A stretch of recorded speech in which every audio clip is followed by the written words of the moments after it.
Yes, welcome all. Majestic गर्भ संस्कार के इस वेबिनार में आप सभी का हार्दिक स्वागत है। इस वेबिनार में हम बहुत इंपॉर्टेंट सेगमेंट्स आज कवर करने की कोशिश करेंगे। जो सबसे पहला सेगमेंट होगा वो ये है कि गर्भ संस्कार के वैदिक रहस्य को हम समझेंगे।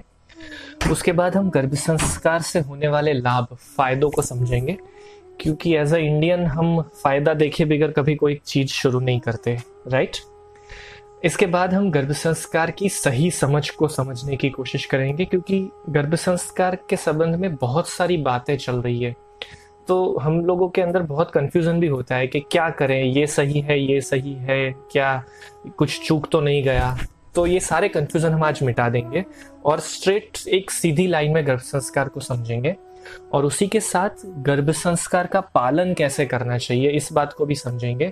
और सबसे जरूरी और इम्पोर्टेंट बात कि हम आज ये टेक्निक समझने वाले हैं कि जिसके द्वारा आप गर्भ संस्कार का पालन घर बैठे कर सकते हैं, ताकि आपको और कहीं जाने की जरूरत ना पड़े, फालतू में इधर उधर दौड़ने की जरूरत ना पड़े, और आप घर बैठे ही श्रेष्ठ में श्रेष्ठ तरीके से गर्भ संस्कार का पालन कर सकें। तो अब हम शुरू कर रहे हैं पहले सेगमेंट से इस बात को समझने की। हमारा पहला विचार है इस बात को समझने के लिए कि गर्भ संस्कार की बात आई कहाँ से आया ये विज्ञान, किसने इसका संशोधन किया, किसने पहली बार गर्भ संस्कार के कॉन्सेप्ट को लॉन्च किया। तो हमें बहुत गर्व के साथ ये कहते हुए बड़ा आनंद हो रहा है कि गर्भ संस्कार की बात हमारे वेदों में से आई है। आज से हजारों वर्ष पहले हमारे ऋषि मुनियों ने चरक संहिता, भृगु संहिता, काश्यप संहिता, मनुस्मृति, इन ग्रंथों के अंदर संस्कृत के श्लोकों की भाषा में गर्भ संस्कार का जिक्र किया है, गर्भिणी परिचर्या का जिक्र किया है।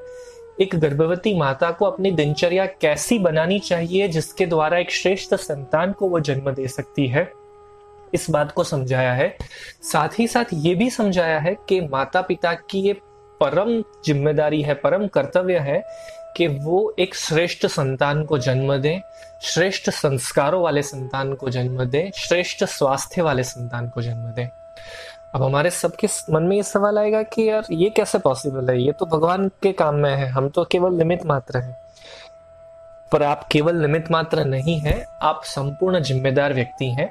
आप ही के वर्तन, आप ही के बिहेवियर, आप ही के सोच के द्वारा, आप ही के कर्म के द्वारा जो संतान जन्म होता है उसका संपूर्ण कंट्रोल आप ही के हाथ में है, विशेष माता के हाथ में है। इसीलिए माता को विधाता कहा गया है।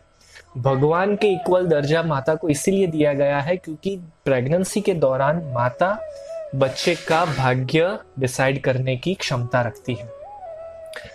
तो ये थी गर्भ संस्कार के बेस की बात कि गर्भ संस्कार कहाँ से आया है।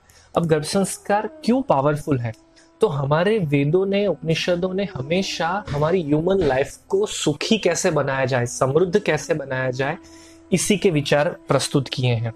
इसीलिए उन्होंने गर्भवती स्त्री के दिनचर्या को भी बहुत महत्व दिया और गर्भ संस्कार के पूरे रूल को इस तरह से डिजाइन किया कि हमारे जो 16 संस्कार हैं उनकी शुरुआत ही गर्भ संस्कार से होती है।